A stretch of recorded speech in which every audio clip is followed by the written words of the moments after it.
climbs in the ring at 165. What, is there something wrong going on? I'm firmly in the world as overrated. I thought you might be. Firmly in the world as overrated. One of the most relaxed fighters I've ever seen up close, under pressure.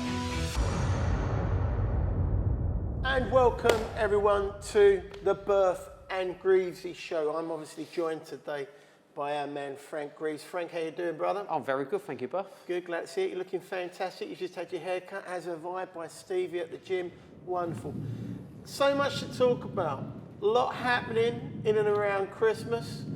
Before we go forward to the 23rd and obviously the fight this weekend, Bam Rodriguez and Sonny Edwards, let's go back, because I think you've got a few things that you were quite interested in with the Regis Prograis and Devin Haney fight. Yeah. First things first, the fight itself, your thoughts? The fight itself pretty much played out how I expected it to. Haney obviously very fleet-footed, great judgment of timing, distance, good jab.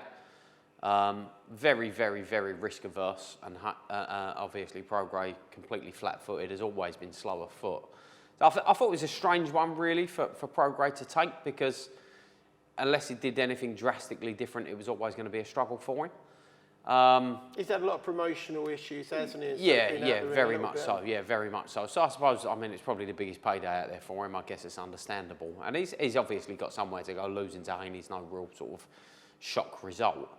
But yeah, I mean, obviously I wanted to touch on the weight disparity, which was outrageous. Yeah, so story being obviously he comes in at 140, day before weigh-in, climbs in the ring at 165.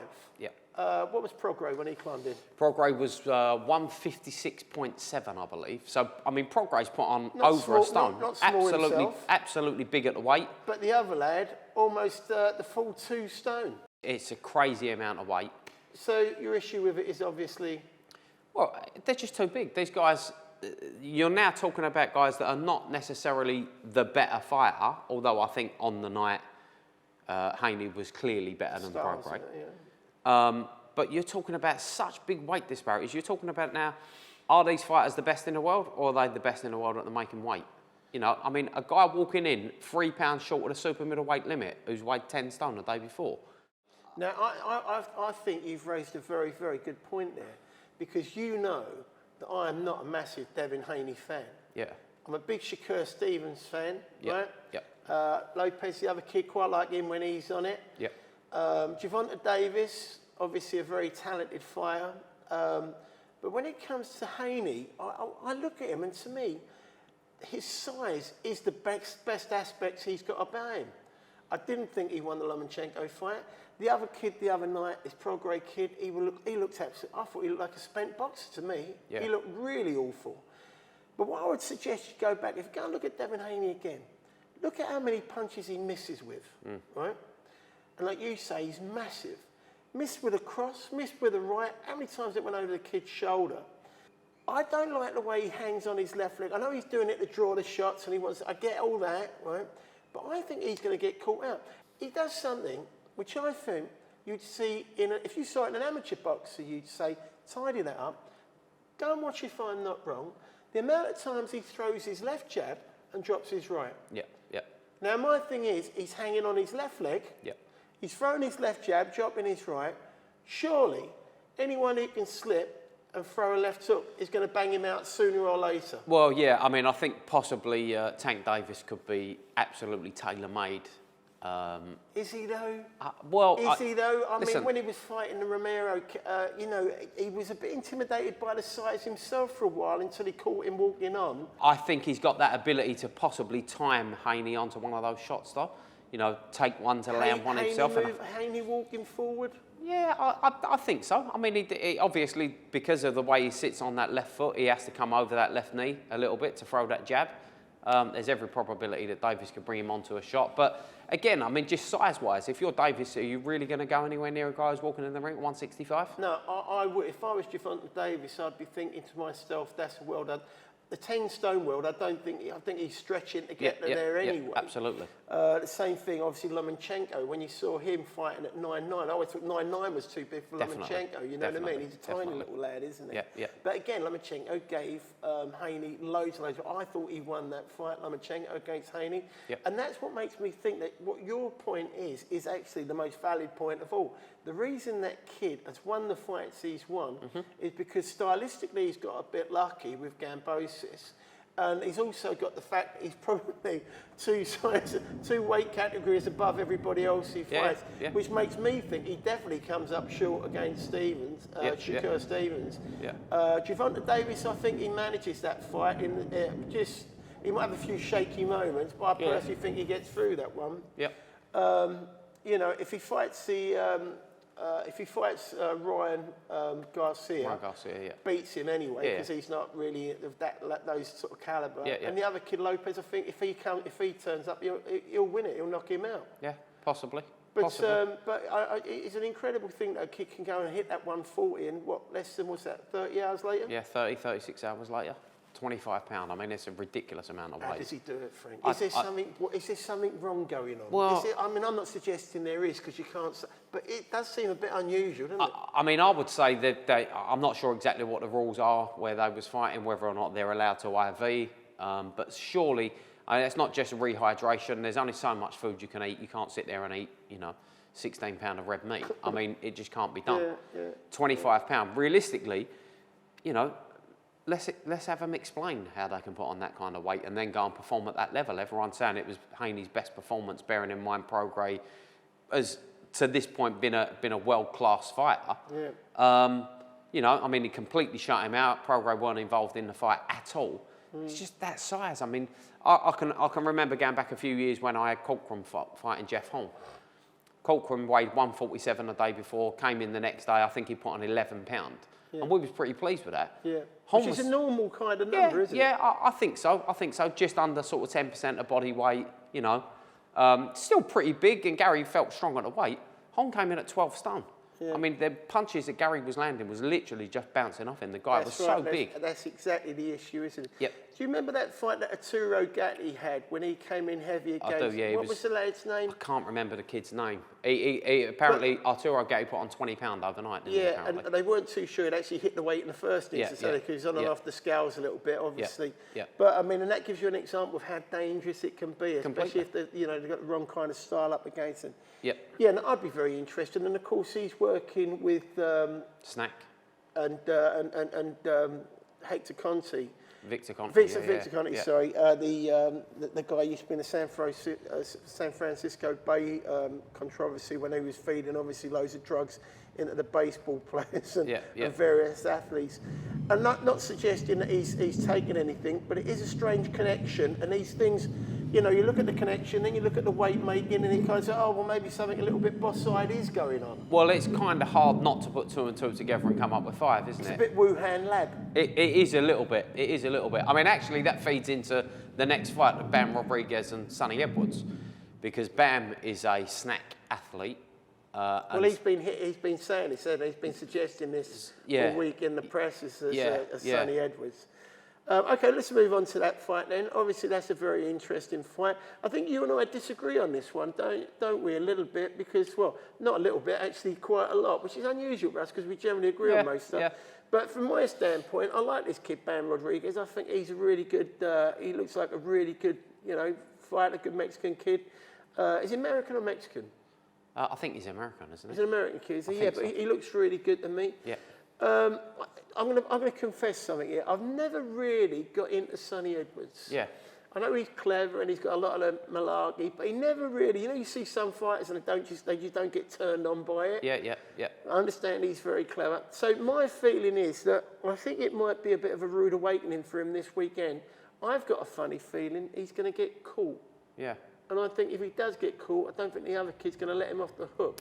But you have got a completely different point of view on it. I do, yeah. I mean, I've seen Sonny Edwards up close on numerous occasions. I understand completely why people don't get overly excited by him.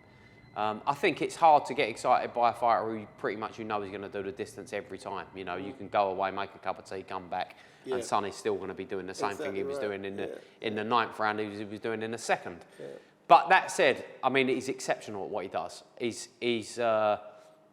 for me, he's as close to a real version of the Matrix that you're probably going to get. I mean, his judgment of timing, distance, his ability to avoid shots, to seamlessly punch with either hand. I know he doesn't carry a lot of power, but I mean, his balance is just phenomenal. I really rate his coach highly. Grant Smith is superb. Obviously, Dalton Smith's dad. Dalton's tearing stuff up at the 10-stone division at the minute. So I think their whole setup up there. I've been up to their gym a few times. Their whole setup's good. Grant's top quality. It's a great stable. Mate, I can honestly see Sonny Edwards giving Rodriguez fits. He's just completely different to anything that Rodriguez has been in with before. And it could potentially stand him on his head. Obviously, I think what's going to be difficult is getting the decision out there. When you box, sometimes our Sonny boxes off that back foot. I don't see it as stealing a fight and running. It's clever. He's playing to his own strengths. It comes down to what the judges want. I mean, a lot of the times people like to see the guy who's coming on, get the decision. And I've got to be honest, I'm a little bit like that because obviously, from my standpoint, when I'm watching boxing, you see some of these lads and they can dance and move and they can counter punch, but without the guy coming on, the fight doesn't happen. True. And so I know that sounds a little bit, but Leonard be a great example. I remember Marvin Hagler said, you know, if I don't fight, this fight doesn't happen. Yeah. And I think that I always personally err towards the guy who is actually forcing the pace. So you're saying in that fight, Sonny Edwards points and by quite a wide. It has to be wide, or else you don't get it. Is that what you're saying? I think it will probably be, you know, quite wide, but it will be close on the scorecards if you get what I mean. So both careers of fight. I think so. I'll see Sonny standing him on his head personally, but it being relatively close, maybe even split. You know, arguing about what the judges like, etc., etc. But you know, I mean, Sonny's tough as well. You know, I know. He's quite a bright lad, isn't he? Yeah, he is. He's not. He's quite. He's got a good head in him. So exactly. He wouldn't have taken the fight unless he truly believed he could do it. Absolutely. Yeah, that's for sure. Absolutely. He's not doing it for the dough. No. Dough only. Yeah. All right, mate. So let's go on to week after that. We've got the 23rd, massive show over in Saudi. Yep. It's Riyadh, is it? It is Riyadh, yeah. And well, before we actually go to the show, have you seen the promotional video for the show? I have, yeah. And I don't think you're overly impressed, are you? I'm not the biggest fan of it, to be perfectly honest with you. I mean, because they're obviously trying to reinvent the products a little bit, make it a little bit more glamorous. Listen, production-wise, it's very good. It's been very well done, but I just don't see where the relevance is to the day of reckoning, to the show itself. No. I liked the Fury and Ngannou one, where they was, you know, showing how hard they could hit, etc., etc. It was a bit tongue-in-cheek. I just don't quite understand this one. Maybe someone just needs to explain it to me, but I didn't quite get it. No, they've picked this theme up and they've chucked all the fighters in. It's got absolutely nothing to do with the promotion. Just a bunch of zombies. So I'm with you on that. A mate of mine said, he said, why didn't they just take the money they used to produce that and put it towards trying to get Wilder AJ signed? Yeah. Which probably makes quite a lot of sense. I don't know how much these things cost, but it did look like it cost a few quid. It would not have been cheap, I can assure you. No, it wouldn't have been cheap, would it? No. All right, so let's get on to the fights then. So let's go with AJ's fights first. Obviously fighting Wallin, who's a bit of a tough character. Made his name in a losing fight, obviously with Tyson Fury, where he really gave him absolute nightmares. I don't see this as an easy fight for AJ at all. I mean, especially with AJ, can be a little bit, you know, psychologically not, you know, he can break a little bit, can't he? It seems. I see it as being a very, very tough fight. I would lean probably 60-40 in AJ's favour, bearing in mind the track record in terms of the fights that he's been in, the big fights that he's been in. I mean, physically speaking, he's obviously still there. He's a big, strong, powerful unit. As I say, I mean, we've been up close and personal with him in sparring. He's, you know, he's a phenomenal specimen. He's an incredible athlete. If he can get his mind right, obviously he's working with a new coach for this fight. He's working with Ben Davison over there at that stable. If he can get his mind right and he's on it and he's up for it, I think he beats Wallin. But Wallins, you know, Wallins decent. I mean, that last win against a cruiserweight, I think it was Glowacki, wasn't it, that he beat? No, not Glowacki. It was the last guy that he beat. I'll leave you hanging there because I yeah, don't know either, brother. I'm going to have to look it up. I'm going to have to look it up and edit this out. But he's a very interesting kid, isn't he? Because he's one of them ones.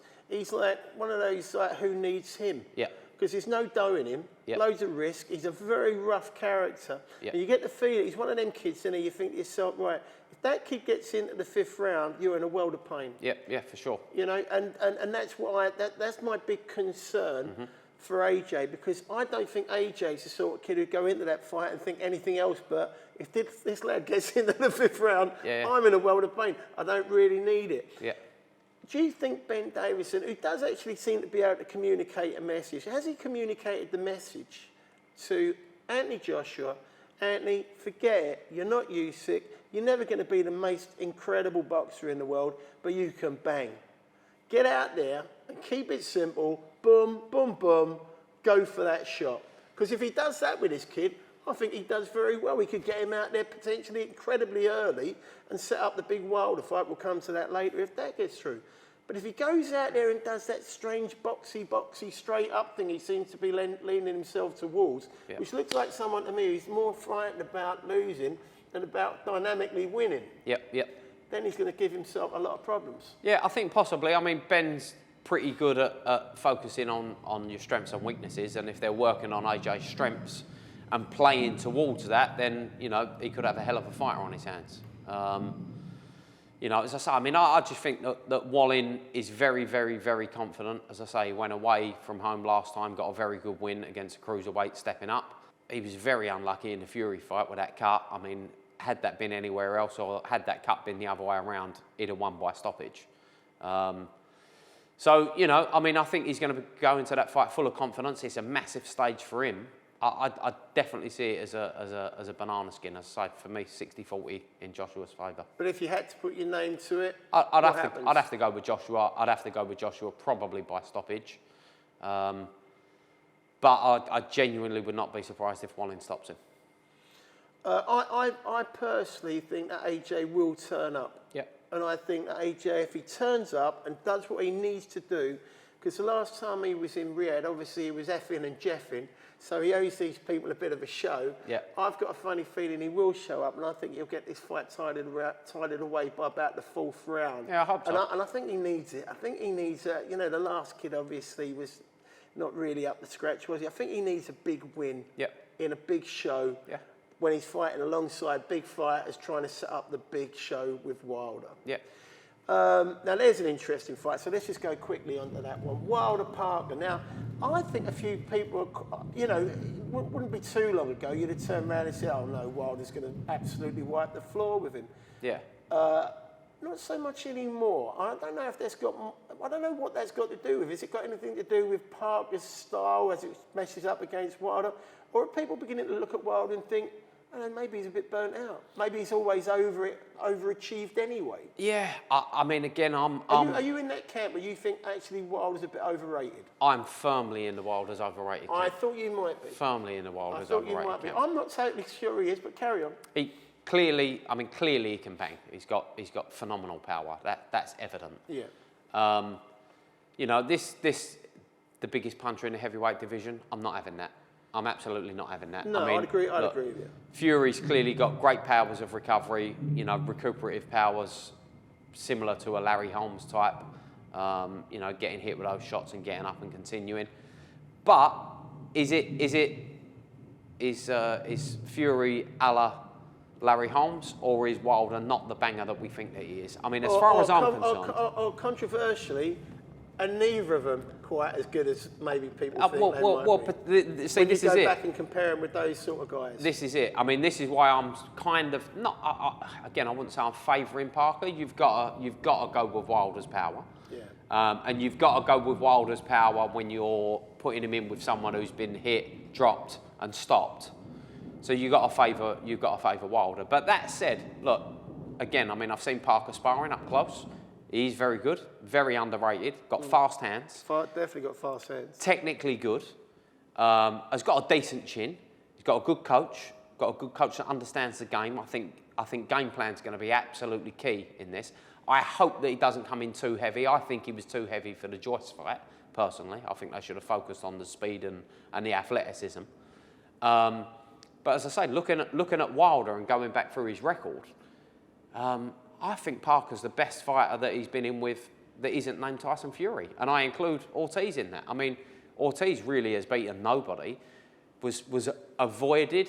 Was he really that avoided, or did he not really bring anything to the table? I mean... Well, probably avoided because he didn't bring anything to the table. Possibly. But, you know, for me, Parker's the best fighter that he's been in with by quite a stretch that isn't named Tyson Fury. But, you know, so you were talking about Wilder, and everyone bangs on about... And listen, it's very hard to get out of your head, isn't it? You know, when he knocked out Audley Harrison. And he hit him with 2 shots glancing, which was enough to convince young Audley to get out. And I'm not blaming him either. And then the follow-up shots all missed. Yep. 3 people were killed in the front row. Yep. And you get those kind of memories of, well, you think, my God, this is so, you know, and Stavern as well, when he finished Stavern in the second fight. But I'd have to say, when I go back through the history of heavyweight boxing, that right hand he knocked out Brazil with it was in New York, wasn't it, in the Brooklyn Center? Yeah. I've got to say that's probably the best straight right hand I've ever seen any heavyweight throw ever that resulted in a KO. It was sharp, it was down, it was unbelievable. We've all seen great right hands, we've all seen brilliant punches, you know, horrendous knockouts. Donovan Ruddock when he knocked out Michael Dokes when you know, we've all seen horrendous knockouts, but I just thought that right hand was an unbelievable punch, and it might just be that nucleic moment where everything came together, and he's never going to repeat it again. Yeah. But I do think that he is up there amongst the greatest one-punch hitters in the heavyweight division. I completely agree. He's like I said, he's got phenomenal power. Yeah. Stylistically, he lacks. His balance seems like it's off. But he's got incredible. It's like he's got 2 different bodies. Yeah, completely. He's got the legs of him look like a kind of a Kenyan long distance runner. Yeah, yeah. And he's got the upper body. You know, most beautiful upper bodies like you've ever seen in your life, isn't it? Yeah. But very strange athlete.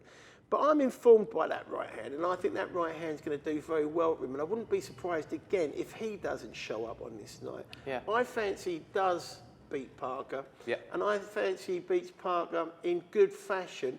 Again, around sort of 3 or 4 rounds. I think it's going to be a very explosive night of boxing. I think they want to get to their Christmas presents. That's what I think. Well, I mean, mate, I'll be inclined to agree.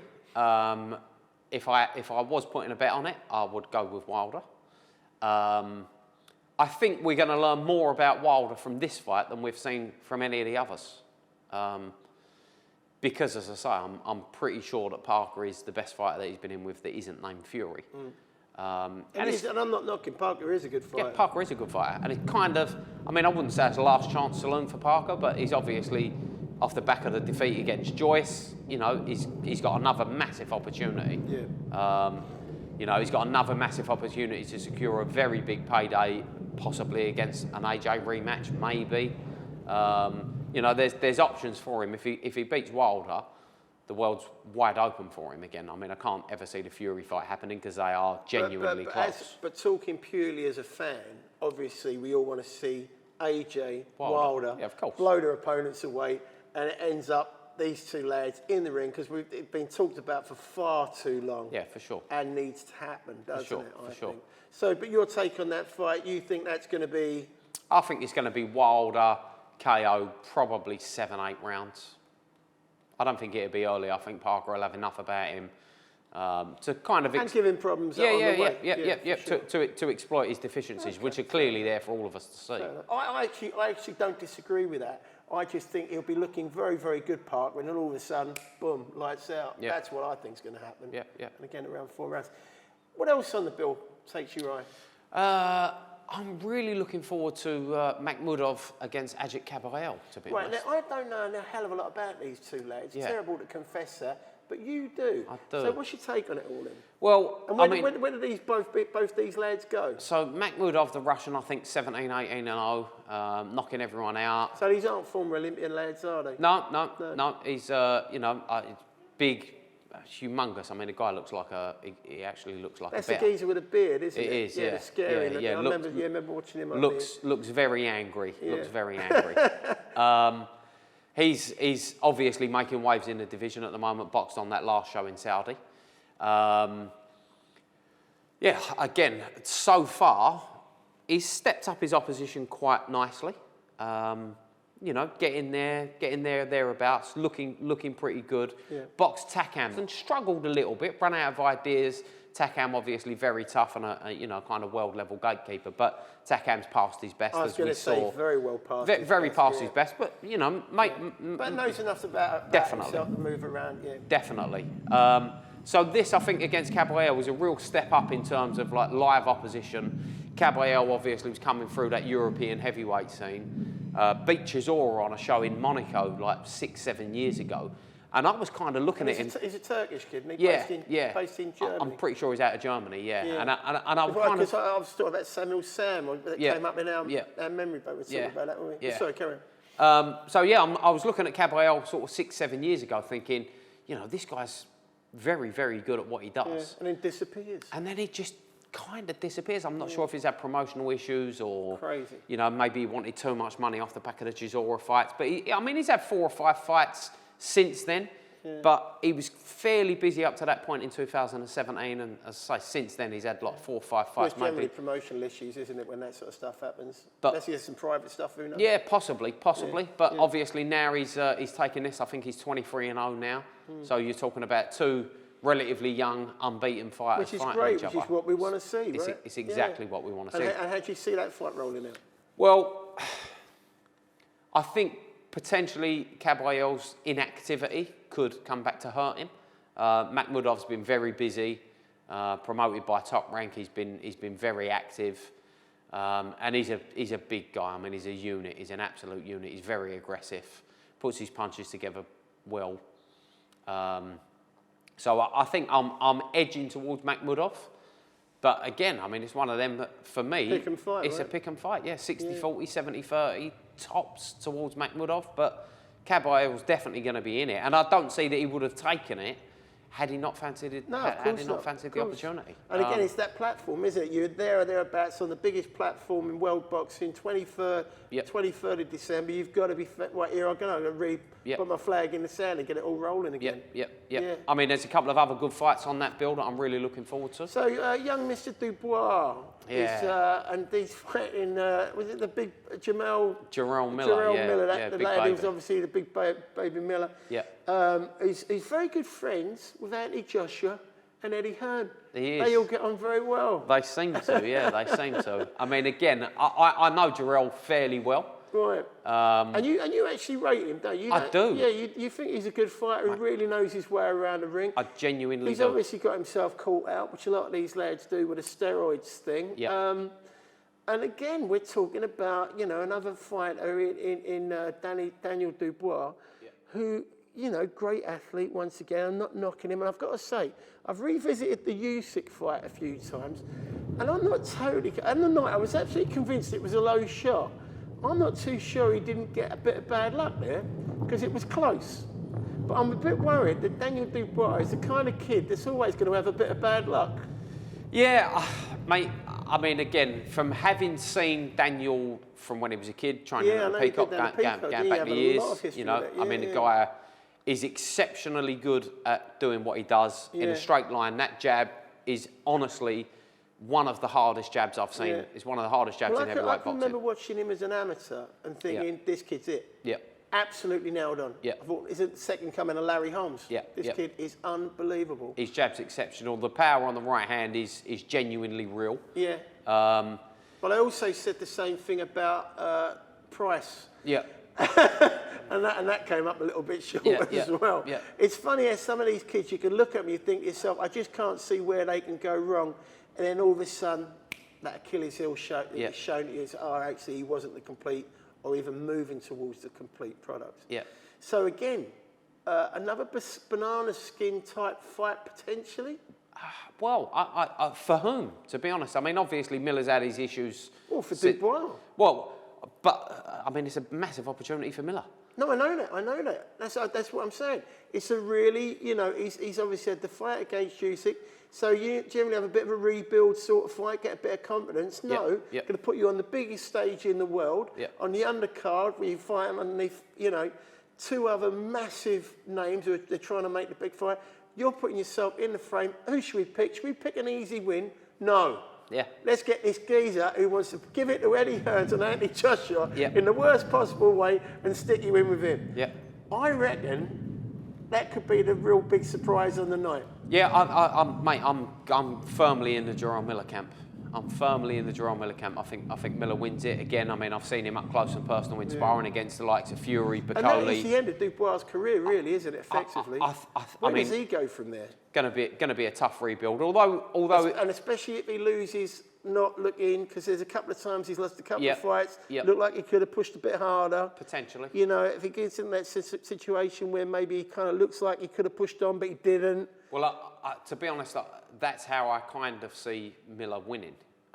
Which is, incidentally, I'm not knocking him for that, because a lot of people knock fighters for that. If they want to get out of that ring because they're worried about their health all day long, you know, at the end of the day, everybody else goes home, they've got to live with it. Yeah, for sure. But obviously, we've also seen those fights where geezers have put themselves beyond what you would expect a human being could do. Absolutely. So when you pitch it at that level, it's very hard not to be judgmental.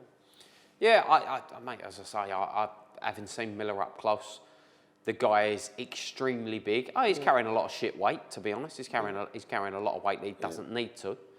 But he's got some moves. He's extremely skillful. He's one of the most relaxed fighters I've ever seen up close under pressure. Yeah. I mean, he really sits there, knows how to roll, take the sting out of shots. Yeah. Really knows how to look after himself. Yeah. When you've got someone like Dubois who's throwing the straight stuff, having that ability to roll a shot and come back with your own. And he might just suck him in. Definitely. Yeah. Goes to the body well, physically.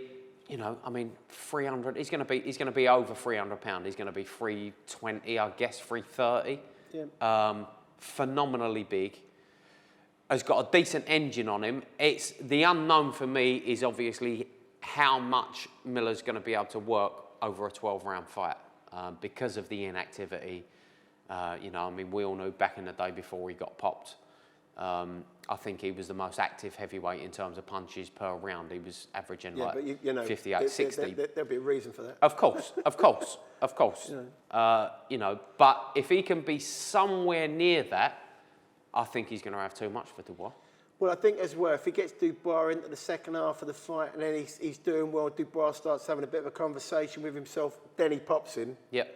Then I think you're absolutely right. Yep. So your take on that fight would be conclusively? Miller, stoppage, 6-7 rounds. Well, you know much more about it than I do, so I'm actually going to go with Miller by 6 or 7 rounds. Fair enough. Frank, always a pleasure to talk to you. The Burton Greavesy show, obviously, if you've got anything to say, we'd like to hear what your point of view is. We want to hear what you think it is.